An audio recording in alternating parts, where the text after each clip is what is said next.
Damn, man. Amana imboreta fashion yavana imboreta just rate fashion yavana first usati wanzwa talent imboreta fashion racho ona suit price suit svika padhuze Gucci nyuchi yes I Gucci $1,000 mangongongo. All right munonzanisira nywa ndonzi mangongongo munofana kupi ndamba bve kwa mtani ngamba uye kunotoni. All right. All the way from Tare arugara kunotoni but mwana kwa mtare ndi wasu kwe munofana kupi ndobva nepa Norton. Norton versus Norton. All right. Sanasi ndopandira kuona kuti ndiani king we Norton. Norton ndo iziya chibura matalent. Kuna Apeti, kuna Celsius, kuna Ruga. Ndani mwana ubva ku Norton boys. Fidel na Mbeu.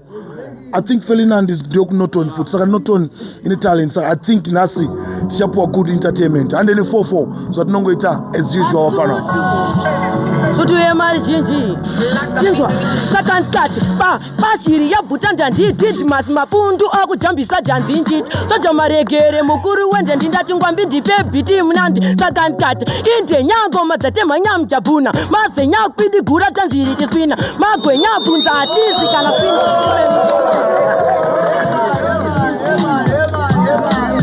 Kumva chakwendie kwangi rayoti kumva chakwendie kwangi black boots chinzwa negoma ndikati chaiva chipotapota vaitsunzira wanama vese vaitondiparira vairamba vachingoti dzokorora mangongongo madzako dzinotapira nyakubva kumusha vaigunokuta wange nzirugusha patenge tazi funga tohasha nyandawo yerukwiza rwekufusha tafange mudhumbuya kushamba mbaira ngemagogoya mutani mango makupa ndagenzarandinogoja tenga tichingoisa last words chete ndizoka last words chete ndizoka kumva chakwendie kwange rayoti kumva chakwendie kwange black boots hacha negoma ndikati wasundiri mazvikokota tandopinda mudhai ndichipopota ingochani yaitombokechesa esakobva ndaibata ndaimamisa vete munhu ane mbobobo kamudharaka nehetika nembobobaka ndakana kachiboba baigura kana kachiboba bamukuru nemusayoti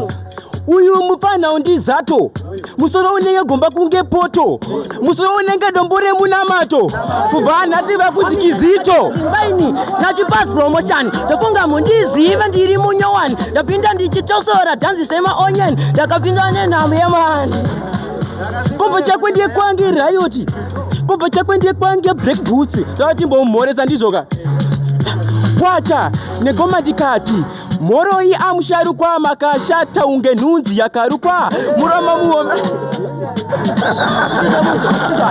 watakwa kam wabva wadya sadza nemadison manje kunoku wasangana naTyson ndini ndakabvisa mazino aDyson yenamutombeni